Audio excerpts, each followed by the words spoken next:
Call the Honourable Member for Durack. Thank you, Deputy Speaker. I do rise today to speak on this bill in its original form, the subject of which is at the very core of the quality of our vocational and education training, the quality of the service providers, which impacts the quality of its graduates. It therefore directly impacts business and Australia's productivity. The National Vocational Education and Training Regulator Amendment Bill 2015, once implemented, will have the effect of improving the quality of Australia's vocational education and training scheme by enabling the Australian Government to create new quality standards to quickly address problems with vocational education and training providers or courses, requiring anyone and everyone who is marketing a course to clearly identify which registered training organisation, or RTO as it's called, is providing the qualification, extending the registration period for RTOs from 5 to 7 years to enable the National Training Regulator to focus its attention on investigating and acting upon high-risk and poor-quality providers and make technical amendments to improve the administration of the Act. Deputy Speaker, I've chosen to speak on this bill today for 3 reasons. One, because it's pivotal to the future of young Australians. 2, because in Durack, my electorate, I see remarkable vet institutions, teachers and young students who are doing very well and are securing great jobs, both here and also abroad.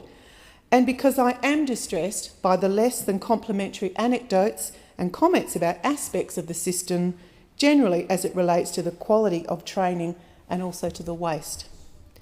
Therefore, Deputy Speaker, I say here loud and clear that service providers are on notice. It is taxpayers' money after all, and they must be accountable. We're all watching.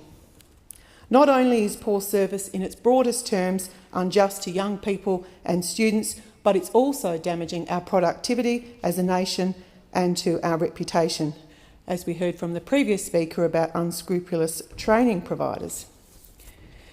We must put an end to this and be able to quickly address problems with vocational education and training providers or their courses. But of course, Deputy Speaker, there are many high-quality service providers providing training across Australia, and they already meet high-quality standards, and they are to be congratulated. My large electorate of Durack, some 1.6 million square kilometres, occupies a hefty portion of the great state of Western Australia, and vet courses are taught in a range of ways and places, in the old TAFEs, in schools, by private organisations, and the list goes into the thousands in Western Australia. And tighter controls would be needed to achieve consistent quality outcomes. To provide some context, Deputy Speaker, here are some key facts about vocational education and training in Western Australia. In 2013, there was 164,000 public vet students in Western Australia. The Australian Government will provide the West Australian Government with $199 million in funding to support the subsidisation of vet training. 2002, there were 52,000 vet qualifications awarded through the public vet system. There are approximately 42,000 apprenticeships and trainees in Western Australia, and currently some 2,200 in Durack alone. There are 507 registered training organisations in Western Australia as at January 2014. And West Australian students undertaking a vet qualification have a 34% likelihood of completing a vet qualification compared to 36% nationwide. Not great stats, I'm afraid. In 2013, approximately 11,000 international students enrolled in vet qualifications in Western Australia. So, Deputy Speaker, we are talking large numbers, masses of students, domestic and international, regional, rural, remote, and over 500 service providers who are responsible on behalf of the government for the delivery and quality of the system and its outputs. And this is where the bill we're debating today is intended to have some gravitas, effecting some powerful and positive changes. West Australia undertook an independent review of the vocational education and training sector in 2013, leading to the publishing of a report whose recommendations had a flawless focus on improving the structure of the sector, governance arrangements and training outcomes. The West Australian findings are well aligned to the intent of the bill we are debating today, which will have the effect of improving the quality of Australia's vocational education and training scheme, primarily by improving accountability and governance and quickly addressing problems with providers or courses. Deputy Speaker, in my introduction I mentioned that there were 3 reasons why I wish to join the debate today, one of which is my distress when I hear comments about references to the aspects of the system generally as they relate to the quality of training providers and waste. The introduction of a quality standard via this bill should go a fair way to addressing this matter. The standards for registered training organisations were established in 2012, intended to ensure national consistency and compliance across Australia's VET system. As part of the government's reforms to the VET system, new standards are set to take effect this year, which will strengthen the requirements on RTOs and third parties. Importantly, they must advise prospective and current students of debts and government subsidies before the student signs up for a course.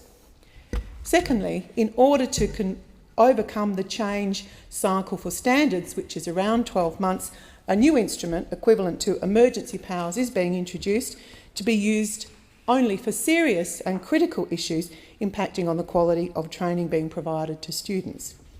Known or emerging quality issues that comprise the student and, let's be frank, the industry in Australia as a whole can be readily and quickly addressed. It gives industry, states and territories a direct avenue for action to the Commonwealth to deal with their concerns. So, Deputy Speaker, let's look now at the marketing of training. A measure being introduced into this bill has come about in direct response to the negative impact of marketing by third parties in the training sector, and in particular in the VET fee help market. In my electorate, and indeed more broadly in my travels across Western Australia, I hear many worrying comments about this issue. The new requirement will firmly address the actual marketing of training and the type of information that must be provided to prospective students, including VET fee help loans, must state the entitlement and subsidy arrangements that they are signing up to. This is a matter of providing good information and ensuring people understand it, as well as its impacts, which were referred to by the previous speaker. It must be clear to all students what they are signing up for every single time their debt level is due to increase. And may I say, perhaps if someone's being offered a laptop, they'd also understand what their ultimate exposure is going to be. The standards make it clear that the RTOs are responsible for service delivery by brokers on their behalf, thus providing clarity and accountability and better governance. This accountability has been problematic. On the performance of RTOs, new mechanisms to assess performance, albeit poor performing providers, include targeted and random investigations and audits leading to early detection of non-compliance. Deputy Speaker, having visited students in vocational education and training institutions across my electorate in Durack in places like Geraldton, Exmouth, Carnarvon, Broome, Kununurra and Moruwa, and discussed the merits as well as the problems with the VET system, I feel strongly that the amendment of this bill will not only benefit the students but also benefit local businesses who employ these students. Deputy Speaker, the introduction and successful passage of this bill builds on the work the government is already doing to improve quality. This bill adds to the strong reform the government is instigating to expand quality across the VET sector, including new national standards for training providers, reforming the National VET Regulator and a new National Training Complaints Hotline. The government could not be more serious about supporting vocational education and training together with higher education. The National Vocation Education and Training Regulator Amendment Bill 2015, once implemented, will effectively improve the quality of Australia's education and training scheme. And no one could argue with that. I commend the bill to the House.